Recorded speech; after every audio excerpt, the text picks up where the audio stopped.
Hello, everybody. It's March. It's the March Mastermind, and we're going to get into making effortless client conversations and touches around a client event. And I know I promised you at least somewhere around 20 to 25 in 10 weeks. I actually wrote out my list of what we generally do, and I hit 35. So there's enough for everybody to, if there's something you don't like doing, then you just do more of the things that you do feel comfortable doing. So I'm super excited about going over that. But the whole point is to get into conversation with your clients. The event is the catalyst that is the basis of those conversations. And then asking for business, remembering why we're calling them in the first place. So even if they're a prospective or a past client or a sphere, there's always some way to work in that ask for business when you are promoting an event. So first and foremost, if anybody wants to raise their digital hand, raise their physical hand, come off mute, who does events somewhat regularly or is not new to events? What do you do, Jen? So we have a few like database-wide events. The biggest one is our Pies and Pints in November, and we do some blessing baskets around that as well. And then we have a back to school snow cones event in August. So those are our two things. We're trying to get into some smaller micro events as well with different populations. Okay. And then Michelle, you raised your hand. What kind of events do you do? So I've been doing events in my development. I've been doing like a real estate roundtables. I'm doing a dumpster day event in May.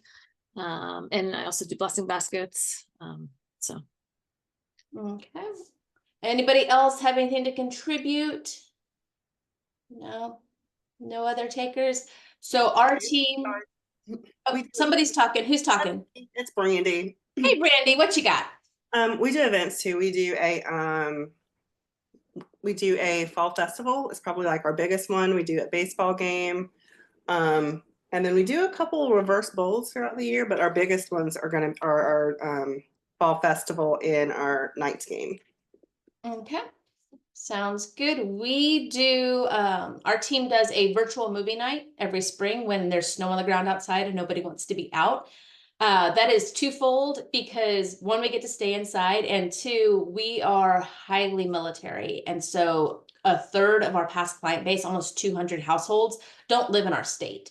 And so it's a way we can stay connected with them because they are a huge referral base for us without actually having to have them in the local area. And then we do family pizza night at the end of the school year. We do popsicles in the park at the start of the school year in August. We do a fall festival in early October, and then we do blessing baskets in November. And so we do at least a minimum of 5 events a year. Biggest question is, if you were going through all of the work and effort and expense to throw an event, are you tracking or asking for business, or are you just throwing a party? Because if you're there to just throw a party, we could be doing so much more with that. And so that's kind of where our client event started. We were just throwing parties, and then our business coach challenged us, and Tulio's like, oh, well, let me rethink that. He's the king of scripts. And so he kind of reworded the scripts and some of the stuff. And he's like, okay, this is how we ask for business. This is how we ask for referrals. We talk to our past clients. We see who might be thinking of making a move, who needs to change because of one of the D's, downsizing, diapers, diplomas, divorces, all of those things. And what we found is that if we ask, normally by the time they get to the event, they've thought of somebody, or they've thought of something, or they've had a conversation, and those were turning into referrals more frequently. And so it's not about who comes to the event, it's about how many people we can call and talk to under the guise of inviting them to the event. So for those of you, I know I had a couple of questions on the Calendly invites that came through. And it's, how much is too much? And the answer is, the only way you know it's too much is if your client tells you to stop calling them. If they haven't told you to stop calling them, you haven't hit too much. There is no level of too much, I promise.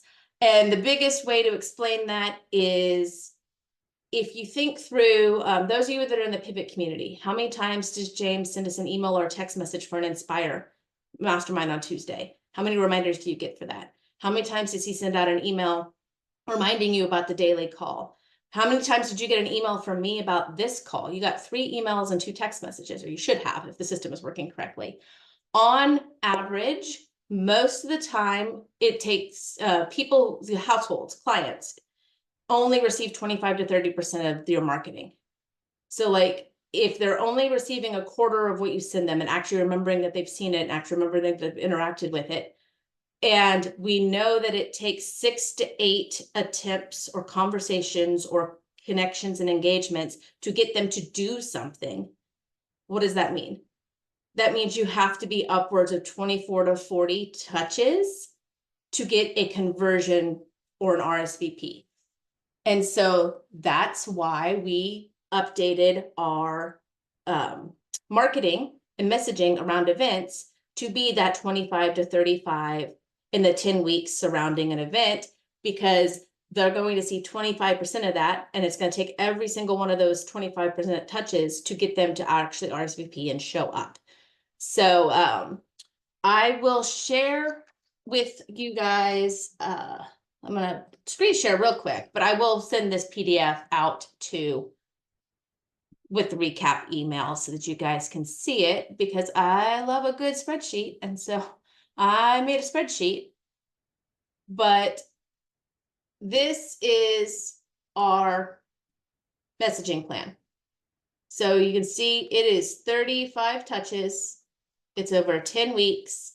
And then what it is, what kind of media type. So this is phone calls, text messages, video text messages, email marketing, video posting on social media, newsletters, all that other kind of stuff. And so we're going to go over this, but it's 2 to 3 attempts every week for the 10 weeks. It's how we kind of get to that 35. And then we double down on that. It's also to each member of the household. So it's not just reaching out to one house. If we've got contact information for both spouses, we're tagging both spouses, we're touching both spouses, we're messaging both spouses. So some households can hear from us upwards of 50 or 60 times.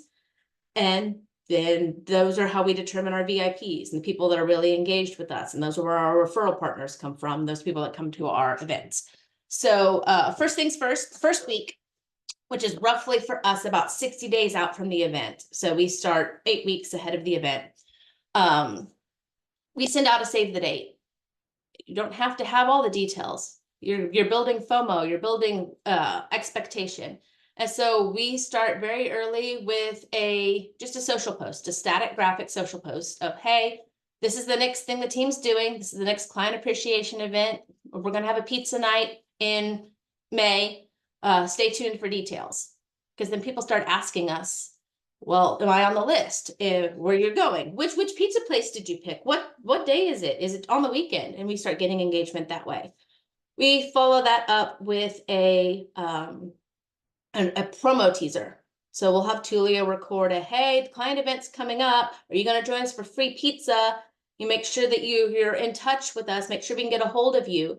Because if people, we've done this enough times that we build the expectation. If people know that they're going to be sent an invitation, they make sure that their contact information is current with us. What better way to make sure you've got emails and phone numbers and addresses than build out hey, we're putting the save the date out there. If you want details, let us know.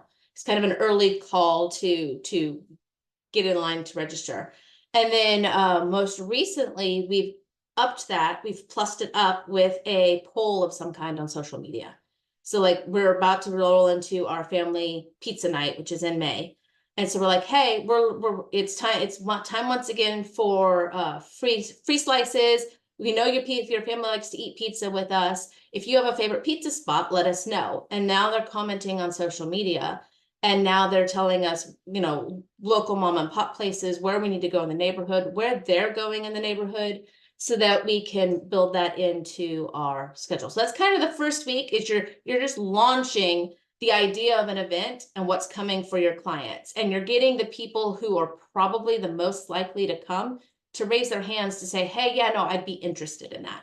Any questions about kind of week one and using a save the date? Yep, I hear crickets. Okay, I'll move on to week two. Week two, sorry, that's kind of early promo. Week two is technically the save the date because this is when we send out, rather than it posting on our social media or kind of going out to anybody who has contact with us, our save the dates are actually sent out to our database. So we will email our database depending on when the date for our event falls. This email will either be our newsletter, which goes out on the 1st. It'll be a newsletter section, save the date, or it will go out as the main topic for our mid-month email that goes out on the 15th. So depending on where that date falls, we will send an email to our entire database that has a save the date. Pizza night is on this date. We may or may not have a time, we may or may not have a location, but we're actually locking a date in at that point. We follow that up with, we have VIP tiers. I maintain our data with VIP tiers in our database. And so I can get short versioned call lists that I will give our agents of like, hey, these are our VIPs, send them a direct invite text. So that's a personal text that's using their name. That's very localized. We're not texting the entire 2,500 people in the database. We're texting normally a list of about 50 that are highly, highly personalized VIPs. And with a save the date, they're kind of like, hey, you guys get first notice. Here's the information on it. Let us know if you're interested. And then once those two have kind of gone out, we do another static social media graphic that is a save the date and lets people know. And then we share that on all of our social media handles and everything like that. So that's putting the date out there and honing in on all of the, you can circle back around to everybody that was motivated in that early promo week, the week before. And they may be people that you're on your contact list for your save the date list. Any questions about week two? Because we're already at 6 touches. And like I said, I'm going to give you the PDF so that you guys can kind of follow along. I have it all laid out. It's just kind of reading it off the screen is not my jam. So Question. if you had a question, Brandy, yes. What does your VIP tiers look like? Because you said you have different tiers. So what does that look like? So our first tier is anybody who has made a referral to us in the previous 12 months. And we reevaluate that tier rolling every quarter. So I'm literally sitting down this week to evaluate. So it'll be quarter 2, 3, and 4 of last year and quarter 1 of this year. Anybody who has referred, whether that referral stuck, took, was valid, legit, or anything, if they made a referral to us, they're in that VIP 1 tier. VIP 2 tier is anybody who bought or sold with us in the last rolling 12 months. VIP 3 tier is anybody who has attended an event and or any other kind of more than just basic engagement in the previous 12 months. And then the 4th tier is literally anybody of our past clients that are still local to our city. And so that gets evaluated at the end of every quarter. And for the most part, our VIP 1 and 2 tiers sits at about 50 to 60 households. And that's what we use for our special event promotions and our pop buys and things like that, because that is where they've either bought and sold with us so we can get a review out of them, or we can get a, hey, can you replace yourself? Or they are already making referrals to us. So okay, so that's the end of week 2. All we've done is say we're having an event and tell everybody what the event date is. And we're already at 6 touches. And we haven't picked up the phone and called anybody. Who's excited about not having to pick up the phone and call anybody and already have 6 touches out there? Yeah. And so a lot of this can be, when I say automated, it's not a set it and forget it, but a lot of this can be streamlined or systematized to be built into the email newsletters you're sending out, or you can set them up as a, again, if you have your VIP tiers in your database, you can set it up on a smart plan of, hey, we're going to send this text or we're going to send this email at this time. And you can set up those delays and set up a smart plan to do that. So you don't have to physically remember that morning what you're supposed to be doing. A lot of this you can pre-schedule. So then we're rolling into week 3. This is roughly about 30 to 40 days beforehand. So right about just a little bit more than that 1 month before the event. It's about 5 weeks out. It's going to be the very first invite. This invite's going to have the details. But guess what? What happens if you give everybody all the details on a public forum that they can find without having to talk to you? Do they talk to you? No. So when we're posting on like social, we may have the date, we may have the time, but we're not telling them what pizza place we're going to, because then they're just gonna know what pizza place to show up at. They're not gonna register to tell us they're coming for free pizza because they have to register to get the address, or they have to register to know what time. A lot of the pizza places we pick are small, so we do seatings, and then they can register for which seating they want. So don't give away all the details on the event so that they have to contact you. The whole point of this is to get phone numbers, to get emails, to get addresses, to get them to talk to you. So then you can ask them, do you have any plans for real estate? Has any of your plans changed? And so, yeah, don't give the milk away for free. You want them to come back to the cow all the time. So the very first invite, we mail a postcard, because we're still, like I said, about 5 weeks out. And thankfully right now, the post office in our area is relatively good to us. We don't have to worry about, it takes at the most normally 7 days for something to go out, but we mail out a postcard. My database is tagged so well that I can identify our local clients that have addresses in our city. So if we're doing a local area, I know who that postcard's going to, because we're not sending it to all 2,500. We're not sending it to our past clients that live in a different state. We're not sending it to the people who live 3 hours away. But then we send out a postcard. The postcard is like, hey, we're going to give you a free slice of pizza. Make sure you come and join us. Let us know you're coming so we have enough pizza ordered. And it's a scannable QR code. So they scan the QR code, they register for the pizza night, and then we ask basic questions. It's like, okay, you know, your name, your phone number, your email, your family size. This is how we find out if they got kids. This is how we find out if they're living with older adult kids, or they got grandma, or they got their parents with them. It's kind of finding out that family size. And then they fill that out. So there are different ways to collect that data. You can either do it where the QR code links to a Google form, and you get all that data, and then however that gets into your database works. We've been working through that. There are ways in CRMs to create a landing page, which will collect that data. It's very similar to like an open house form that interacts with your CRM. And so the QR code can link to that landing page, which will automatically put it into your database. And so that you don't have to do that. But everybody who registers gets tagged in our database. 1, we know who the heck's coming, so we can keep a head count. 2, we've verified that the information they gave us isn't different than the information we have. I can count, can't even count anymore how many times they've given us an email address that's different than the one we have on file. Now we're actually getting something that we can get a hold of them with. Or they gave us a phone number. We've never had a phone number before. We've only ever just had an email address. So use that data mining to backfill your database. But so that first save the date, it's an email. We're gonna send it out, we mail the postcard. It has all of the, sorry, I looked at the wrong part of my PDF, so back up. Week 3, first time we're sending out an actual detailed invite that's not overly detailed. We mail a postcard to all of our local households. Because the other thing we do is we're like, hey, once you fill this out, if you've got a neighbor, hand it to your neighbor. Invite your neighbor to come with you. So now they're passing the postcard with all our branding on it, with the QR code on it, to their neighbor we've never met before, or their best friend, or their milspouse buddy, or their sister at the gym. And now they're coming to our event too. That's another set of information, another person we could be talking to, another conversation we could be having. And so that postcard goes out, and then it's time for that first phone call. We actually pick up the phone and we call to personally invite them to the event. If they don't answer, they immediately get a text message. If they do answer, they immediately get a text message. You see the theme here? Because the text message is going to have the link to the registration. So all they have to do is click. We're not telling them, we're not spelling things. They're not having to type it in on their phone. We want it to be as easy as possible. Always send them something they can click on. And then they click and they register for what they need to register for. But I can tell you right now, only about 10% of the people we call register the first time we send it to them. This is a long game, folks. So first invite, we've sent a postcard, we've made a phone call, we've sent a text message. We are 3 weeks into this. We've been doing this for 20 days. We're now at 9 touches, and only one of them has been a phone call. So if we're at 9 touches and it's a 25% return rate, how many times have they actually heard what we're telling them? 1, maybe 2. And if it's 1, maybe 2, who does anything the first time they're asked to?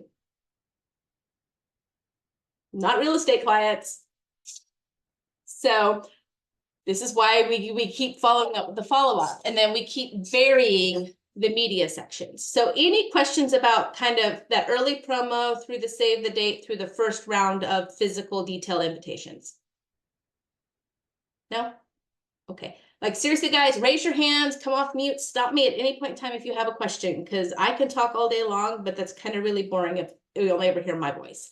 So now we're rolling into week 4. Week 4 is typically about a month before the event. So things are really starting to kick off now. This is when we get real hot and heavy in our direct lead gen.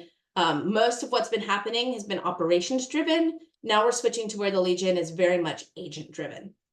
So in week 4, this is our second round of invites that go out. We make a social media event. We have a Facebook group that's for our client community. So we make an event within the group and we post all the information in there. That can be full of details because it is a restricted access group. So we're not blasting it across the internet to everybody. We're blasting it to a group. How many of you run a private VIP group or a client group or a neighborhood group? If you do, this would be a great place to create an event that brings them in and brings awareness, but they still have to register. Do not use the RSVP on the Facebook event to count heads, because you don't have any contact information. You just have somebody's name and smiling little picture off of Facebook. So make them still have to fill out the registration link in order to secure a spot in the event so that you're mining all of that data you wouldn't necessarily get off of a Facebook post. Questions about that piece? Nope. So then we follow it up with, guess what? It's another phone call that week, because phone calls are king. You got to try and get them on the phone. That phone call is always followed up immediately with a text. And then we do a social media video. So this is where we've done a promo teaser. We've done like a live video where we're saying, hey, our event's coming up. This is the first time where it's a videoed invite. It's like, hey, clients, we so much appreciate you. It's time for another event. We're doing family pizza night. It's going to be this time or this date at this time. We always tie in a charitable contribution. Our community gives back to our community. And so we'll mention what that is for that particular event. And he goes, if you need to sign up or if you have more details, this is how you reach out to us. And so each agent has their contact information. And then in the description or in the comments, you put in the registration link, because then they have to go back through and actually give you the information for the registration link. Guess what? That registration link, if it's a Google form or landing page, has details, but what does it not have? It doesn't have the address of the pizza place. Again, if you're putting it out there and they can share it with just about anybody, don't tell them where they're supposed to be going until they've told you that they're coming. So always, always keep some little piece of it back. So that's week 4. Week 4, we've done a social media event in a Facebook group if we have one, but it's another phone call. It's another text message. It's another social media promo teaser on your social media channels. So we're at, we're at 14 touches. We've been working for a month, but we're still a month out from the event. So we roll into week 5. Guess what? More of exactly the same. We're going to send them another email because it's been a month. And so that if we sent them the touch in the newsletter at the top of the month, because of the timing, this email now goes in the mid-month email. If we sent the mid-month email at the top of in week 1, week 2, we're now at the point that it's a newsletter section.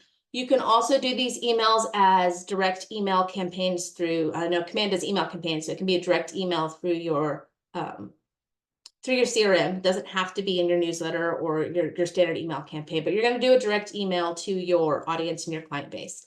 That's what you're going to start the week off with. And then, as always, it's a phone call, because we want to actually talk to people. So we're going to make a phone call. And then it's this time, we're going to switch it up.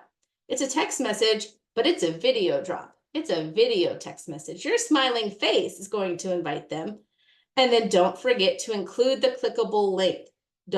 You can tell them where to go. So we always back end ours into our domain. So they have to go to our website to get to the client event so that we keep them in our environment.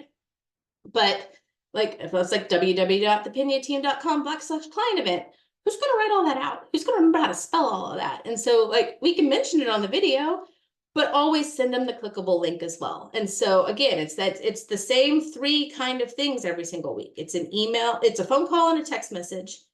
And then we change up both, is it a social post? Is it an email? Is it a promo video? And you're just kind of rinse and repeat, rinse and repeat.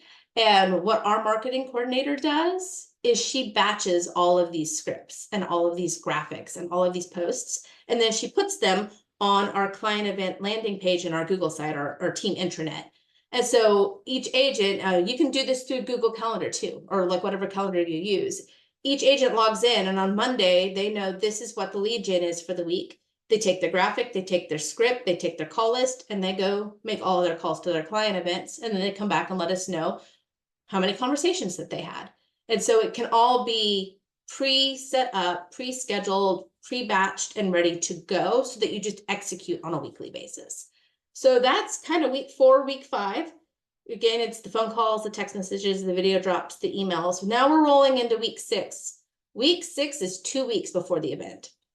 And so this is where it gets a little bit more real.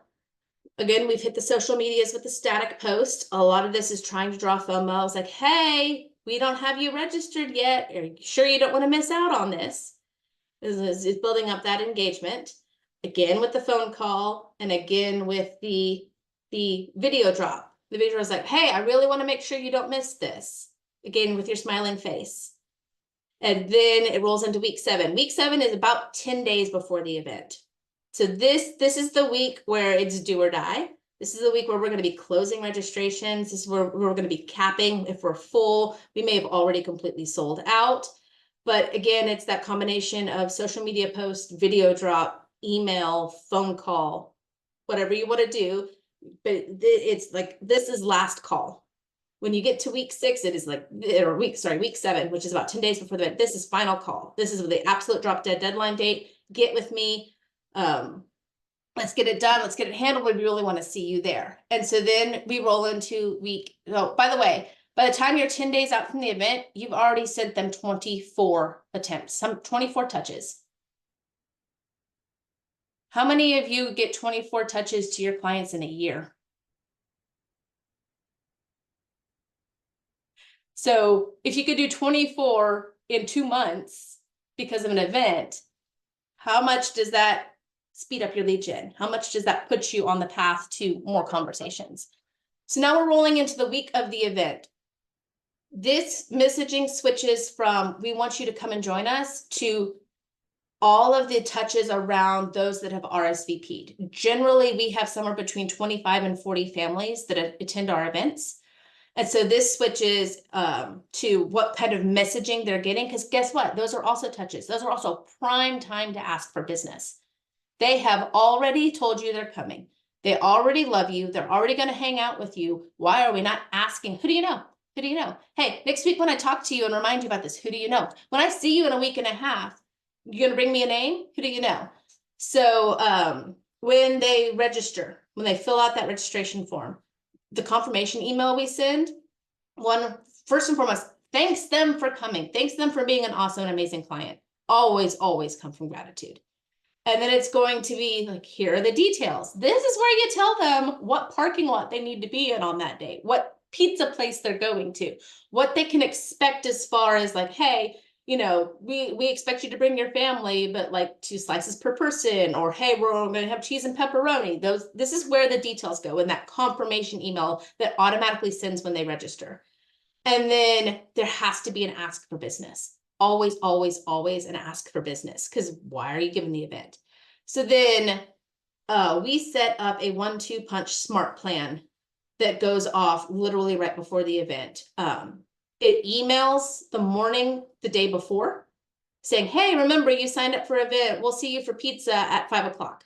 So like if we have a seating at 5, 6, and 7, we'll have it tagged as to what seating they chose. And so we'll set the smart plan up to say, hey, it'll go out Thursday morning. Can't wait to see you tomorrow night. Remember, here's the location. Here's the address. You have seating at 5 o'clock. Can't wait to see you and your family. Make sure you bring, bring your neighbors, bring your friends, whatever the ask is. And then we follow that up with a text. We're in command right now, so we use Twilio. So the smart plan sends an email the morning, the day before, and then it sends a text about early afternoon, the day of, that says, hey, remember client event tonight. If you need the details, check your email. And so those are touches that fire off, that remind them who they're hanging out with, remind them what they're doing, remind them where they're going, that our agents don't have to think about. Operations does all of that. It just goes, it just set up and it just happens. And so that's 3 touches the week of the event when you are super busy that you don't even have to think of, but are automatically going to happen for your clients. And then there's the event. But the event isn't just being face-to-face in person with all the people, because sometimes you can't always talk to everybody all at the same time. Sometimes people are no-show, things come up. We build in videos. So our team goes Facebook Live right before the event kicks off. It's like we're standing outside, we kind of do a spotlight on the venue, on our vendor, our sponsors, whoever's helping us set the event up. We're like, we can't wait to see you, so excited to be hanging out with you tonight. We're wreath making, or we're gonna eat pizza, whatever the event is. And then about halfway through the event, we go live again, because like I said, we do charitable contributions, we do donation drives. And so we'll show our donation pile, we'll show what's going on, we'll talk about the nonprofit that's getting that support. Well, we do food drives, we do school supply drives, we do jacket drives, and then obviously blessing baskets. We partner with a local food pantry that helps us with that. So that live in the middle, like, shows you want to show them what's going on in your event. You want to show them all the fun they're missing out on. Because if they realize they're missing out on fun, they're definitely going to be beating down your door to come to the next one. And then at the end of the event, we go live one more time to thank everybody for coming, to remind them that, you know, we're the Pena team and we really appreciate this. Oh, by the way, we do this 5 or 6 times a year. Don't miss out on our next event. We'll see you in a couple of months. We don't tell them when or where or what, but we let them know it's coming. It's building that expectation. And so even the day of the event, we have been on social media in video form 3 times, and we've been face-to-face with 25 to 40 families. Day of the event, right? So that's kind of week 8. Week 9 is post-event. I'm gonna pause real quick. Any questions? I know I'm going through an awful lot. We're gonna open it up for questions and kind of how this actually works. No questions? Everybody's kind of quiet. I feel like I'm just talking a whole bunch. You guys are probably writing fast and furious. Week 9, which is immediately post-event, we have it set up in Command, in our CRM, that we send out an email 48 hours after the event. And it's basically, you know, thank you for coming. We appreciate everybody that attended. We recap what our final donation tally was, and we link to where it's going. So like, we collected 100 jackets. They're heading to Warriors Warehouse for their coat donation next week. Here's a link to what Warriors Warehouse is and how you can get in to help them. And then we, one of our operations staff, I'm remote from our team, so I don't get to attend a lot of these events in person, but one of our marketing coordinator does, and she'll take a head count. And so at the end of the event, we have a list of people who came and we have a list of people who did not come. And so there's a phone call within 48 hours. If they came to the event, we're thanking them for coming to the event. We're at, hey, you know, your son Oliver, what was his favorite pizza? He had a whole bunch of slices. Or like, hey, you know, did you like that place? Or, you know, are you excited about the event? Just some kind of little tie, or leaning back to what you talked to at the event. You thank them for attending. You call the people who didn't show up, who RSVP'd but didn't show, and it's a place of concern. Hey, we didn't see you. I'm just checking on you. Is everything okay? We really missed you. Because it could have been an emergency. It could have slipped their mind, but you want to be top of mind, and you want to know that it's not, oh, I almost said that wrong. That it's okay that they didn't come. They're still invited to the next one, but you're checking in on them. It's like a care call at that point. But you call every single person who RSVP'd. And then looking at my notes here. Oh, and then we always do a static social media post. When I say static, I just mean a graphic. Like, there's nothing moving, there's nothing dynamic. It's normally a picture or a graphic. And it's kind of like a recap. It's a photo collage of like our family's enjoying pizza, or every time we have a donation, we take a picture of the family at the donation table with their donation. And so we'll do a collage over all of their donations or something, but basically thanking them for an event, talking about how awesome it was. We normally tag if we've used a local mom and pop restaurant or a craft place or a vendor, we'll tag them in that. If we had sponsors or vendors that we're supporting, we'll tag them in that, because it's giving back. And people are like, oh yeah, no, I remember I talked to the roofer while I was there, but like, I don't remember what his company is. We've tagged the roofer in the post. They can go back and find it. All of that happens in 48 hours post-event. That's kind of what happens that week after everything and all the dust settles. And then 2 weeks after the event, guess what? We've come back around full circle now. It's time for either that newsletter or that mid-month email that we started. Remember, we've gone through a couple of cycles of this because it's been 60 to 70 days. So we do a event recap with pictures and a write-up and everything like that. And that's a newsletter section. Well, that's your mid-month email section. So that goes out. If somebody made a referral in any of the conversations leading up to the event or at the event, we personally call them, regardless of whatever happens with that referral. We call them and we thank them profusely for that referral. And that gets us into conversation with them. We actually we'll call and personally thank them, and then operations gets notified, and we send brownies. We send a brownies and a postcard in the mail as well for that referral the minute that referral is made. Whether it hits lines, answers their phone or not, we always reward the effort, not the outcome.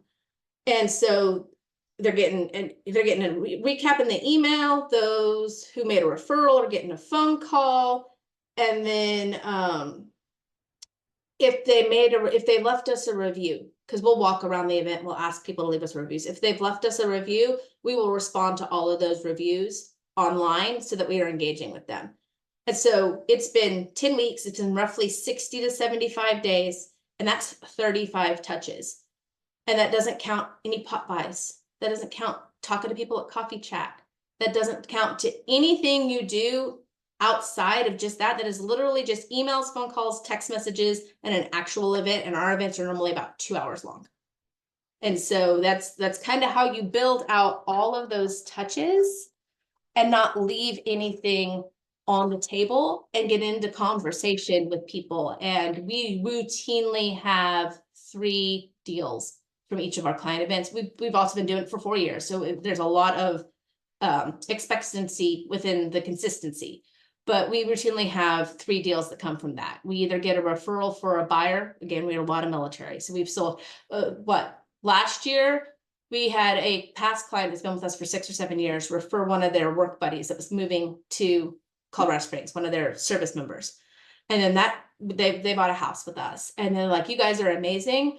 And he goes, I have 7 buddies coming from the same school. We sold 5 houses to those 7 buddies. We sold 6 houses off of 1 referral from a pizza event 18 months ago.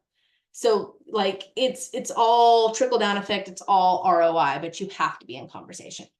So with that being said, we got about 20 minutes. Do we have any questions? Do we have any ahas? If you do a different kind of event that has a different kind of touch, we can talk through that. And if you want to know a little bit more about how we set things up, I can answer some questions that way. I just want to take a break from talking for a moment. So come at me with questions or information.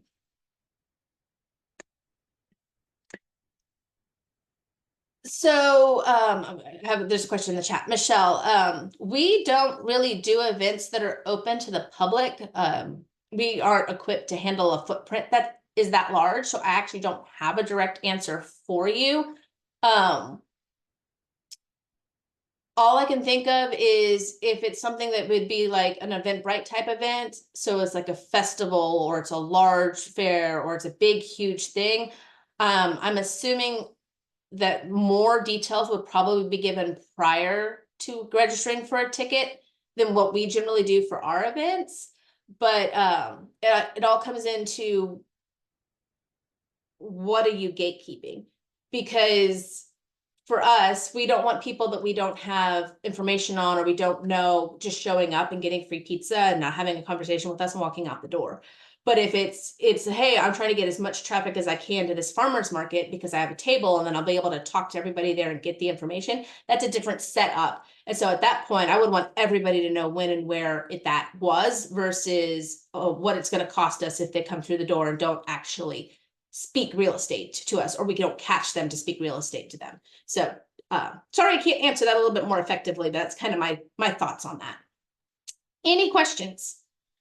I have a Jen. question. Okay, LaShonda, go, and then we'll go back to Jen. So what do you got, LaShonda? Okay, really quickly, since you said that, to Michelle's question, that you guys don't post anything for the public or extend anything to the public. So when you are posting on social media, are you posting in your specific closed like VIP group? So we do post in our closed VIP group, but no, when we post on our social media channels, that is our forward-facing client, customer, business pages. We have 2 business pages, one for the team and one for Tulio on Facebook. That's most of our social media, and it links to Instagram. We post on those. So technically that is public facing. Anybody can see it, which is why we'll post family pizza night, the date and the time range.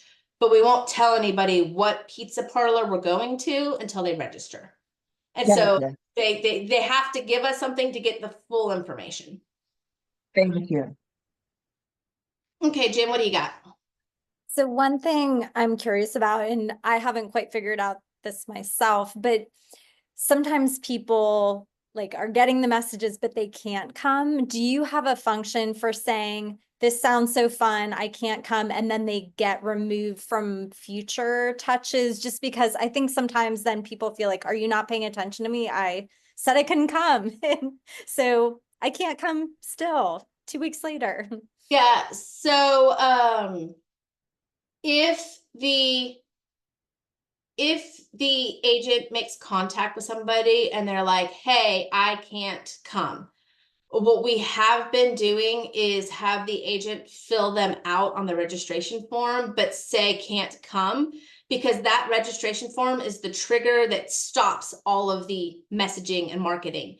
And so once they register, they're not getting 17 emails from us unless it's in the newsletter, because we already know they're coming. And so if we register in there that, hey, thanks for coming, or thanks for inviting me, but no, I'm not gonna be able to make this one, then yes, it doesn't feel like we're just repeatedly calling them. That happens very few and far between. Most people don't respond at all, and we just keep inviting them.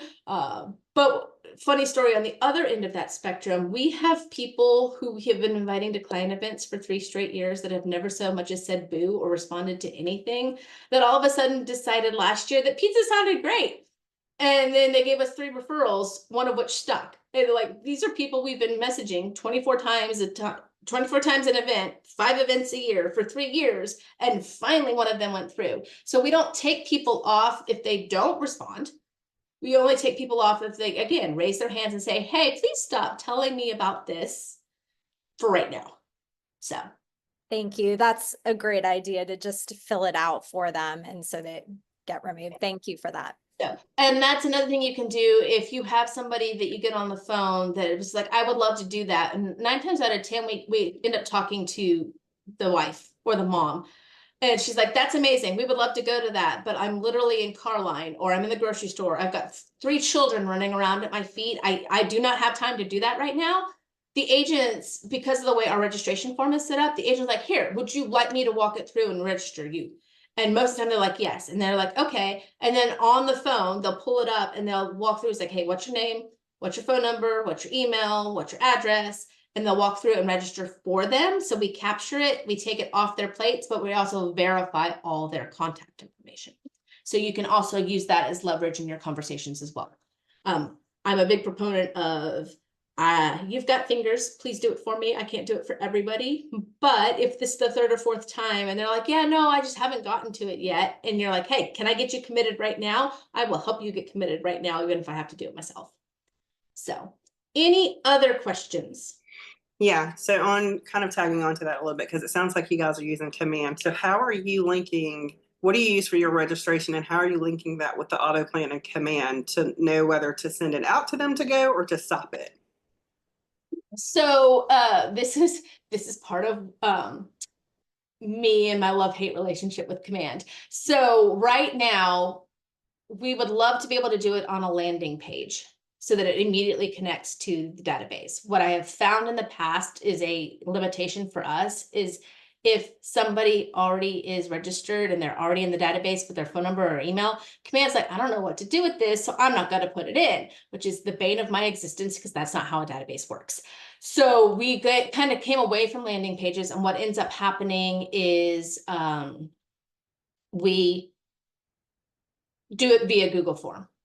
And so the link, we do a redirect on our main domain website that links to the Google form link. So we don't have to give them the weird Google form number letter mess. They literally go to, oftentimes it's thepiniateam.com/pizza, popsicles, blessing basket, something very, very easy. Takes them to the Google form. They fill out the Google form. There are multiple ways to take the information from the Google form and put it in Command. You can use Zapier, you can do things, but we kept running into the same issue that if you do a direct bulk import, Command gets really picky about that. So that's what our VA does, is our VA looks at that every single day and finds it and everything like that. And then she'll fill it out with what agent is assigned to it so that we know which agents are going to be following up with them. She'll make sure it's tagged in Command and stuff like that. And to answer your question for your direct request, once it's tagged in Command, then when we are figuring out who the emails need to go to or who the call lists, I exclude anybody that already has an RSVP tag.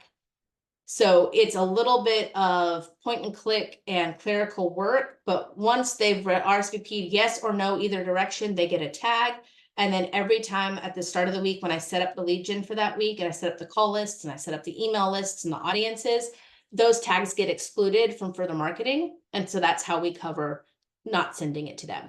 It's clunky, but I have not found a better way in our current CRM to do it because Command does not like it. It's basically appending. You cannot append the data with new data or updated data. It's just like, nope, this is a duplicate, and it kicks it out. Yeah, And we so- use Command too. That's why I was curious what was your workaround. That sounds like you're doing a lot of manual labor too. And this is for, I think, everyone, because I heard it mentioned a couple times. What are blessing baskets and what does that look like? So blessing baskets, I think it's an Ellie McIntyre thing out of the Pivot Shift Ahead community. And you get with your constituents, your clients, your customer base. And basically it's providing a Thanksgiving dinner, whether that's just the sides or that's the sides and the turkey, but you're basically collecting food to provide a full meal for those that are less fortunate. And then you can we've partnered with food pantries, we've partnered with pantries out of local churches. I think Ellie partners with the local school counselors, and they identify socioeconomically disadvantaged families within the school district. And your clients provide the basket. You have an event around collecting those baskets, and then the baskets get distributed to your community to provide meals and a comfort and a little bit of joy. And generally it's in the Thanksgiving holiday period, but I've had people do it for Christmas. I've had people do it for Easter or just other random times in the year. So it's something we've adopted from a local community, and we do that. The first year we did 27 baskets, and last year we did 68, and it's all client driven. Awesome. Okay, one more question. Sorry, I know I'm no, go for it. I have 10 minutes. I will take all questions. What does your virtual movie night look like? Because you said you guys use that a lot for your out of town clients. Yes. So what does that look like? So virtual movie night, essentially we all watch a movie together without watching a movie together. So we were like, hey, we're going to watch this family-friendly movie. We literally did this 2 weekends ago, and we picked Toy Story 4. And so we picked something that's readily available on streaming platforms. We don't pay for the movie. We just tell you where you can go and find it. So like it streams on Disney Plus, or it streams on Amazon, or it's on Netflix, or you can rent it from YouTube. And we're like, okay, this is the movie. You let us know that you want to watch the movie with us. We send every family who registers a free treat box. So we send them popcorn, we send them cookies, we send them like the boxes of candy like you would get at the movie theater. And so we provide the snacks for the family while they're watching the movie, and then the family provides the movie. And that's an awesome way to get addresses for people who will not give you their address because they want popcorn. Like the amount of time I have sent $1 package of popcorn and gotten an address from somebody who would not respond to me for 4 years is amazing.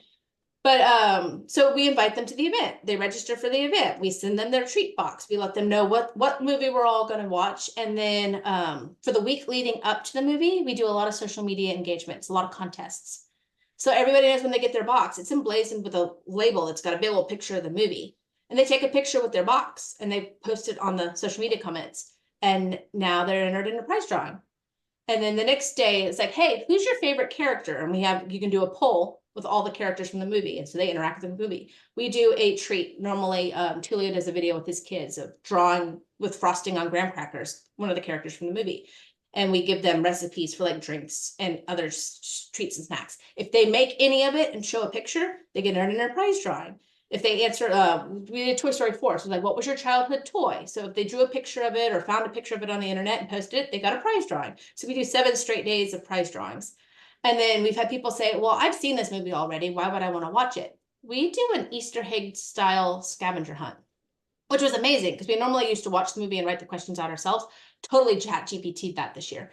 We're like, hey, we're watching Toy Story 4. Please give me 20 trivia questions in chronological order with multiple choice answers. And it spit it out with emojis and everything. And we send them that in a Google form the morning of the movie. So even if they've seen the movie 16 bazillion times, like Frozen, they're still going to sit there. They're still going to try to answer it. And these are like Easter eggs. It's like when we did Sing 2, it was like, what color was the cab that Buster Moon gets in at the beginning of the movie? It's not yellow. So you have to be watching the movie to know what color the cab is. I don't care if they get the answers right, but if they complete the Google form and do the scavenger hunt, then they get an entry into the prize drawing. And so then what it ends up happening is we go live right before the movie time. We normally do it on a Saturday evening. Thank everybody for coming. And we're like, this is our client event. Everybody's on their couches, they're in their blankets, they have their snack boxes. And we're like, okay, enjoy the movie. And then everything goes dark. We're not streaming the movie. We're not commenting the movie. We're not on Zoom. We're not like live captioning it. Everybody's in their own living room, watching the movie. We don't have to worry about streaming licenses. We don't have to worry about people, weird things, what's going on in their houses. Are they on mute? And then they come back about an hour and 45 minutes, 2 hours later, and we do what we call the after party. So we do the pre-show. Everybody watches the movie in their living room. We do the after party. We come back to the after party, which is normally after the movie ends. And then that's when we thank everybody for coming. And then we start doing the prize drawings. And it's like Tulio, there's a minimum of $8. He literally puts people's names on pieces of paper in buckets, like actual buckets. And then all the little kids in his neighborhood draw the names out of the buckets. They love being at Tulio's house for movie night. And he gives away anywhere between 12 and 25 gift cards. These are like $5 gift cards to Dairy Queen, Red Robin, Sonic, Chick-fil-A. And he just draws names until there's no more gift cards. And then he mails each of these gift cards with a handwritten note, thanking them for coming to movie night and helping them enjoy. And because it's family based, we have adults with no kids that still join us, but a lot of the people who win the prizes are kids. So he'll address the cards to the kids who won the little prize. And we have some serious, like 8 to 12-year-olds who think Tulio is the most awesome person in the world. That as soon as they're eligible and financially able to buy a house, are going to be totally buying a house with that man because he's been in their life since they were 4. So, but that's how we do a virtual movie night. And then it doesn't matter where you are. We've had people in Korea and Germany take part with us because it's your own living room. And your pre-show and after party, was that on Zoom or you said Facebook Live? We do a Facebook Live. Facebook Live, okay. Because if you do a Zoom, you're only hitting the audience of the people who RSVP'd. If you do a Facebook Live, you're hitting everybody who follows that page. And then they're all of a sudden like, wait a minute, how are these people getting gift cards? What movie were you watching? And now all of a sudden they're asking us, well, when are you doing the movie again? And the clients that have been with us, we do it every March, every late February, early March. They start asking us in December, what movie are we watching? Can we help vote on the movie? I think we should watch this movie. And so the last 3 times we've watched movies have been client suggestions. And the client who suggested the movie was like on social media, like, oh my God, they picked my movie. It's building that FOMO, building that relationship, building that community. Love it. Thank you. So, we didn't you want to summarize it for me, Jen? Because I can't read fast enough. What did you put about Squarespace? I just said that we get RSVPs on Squarespace. We direct people to our website with the hope that they will like poke around if they don't know us at all. But that goes into a Google form.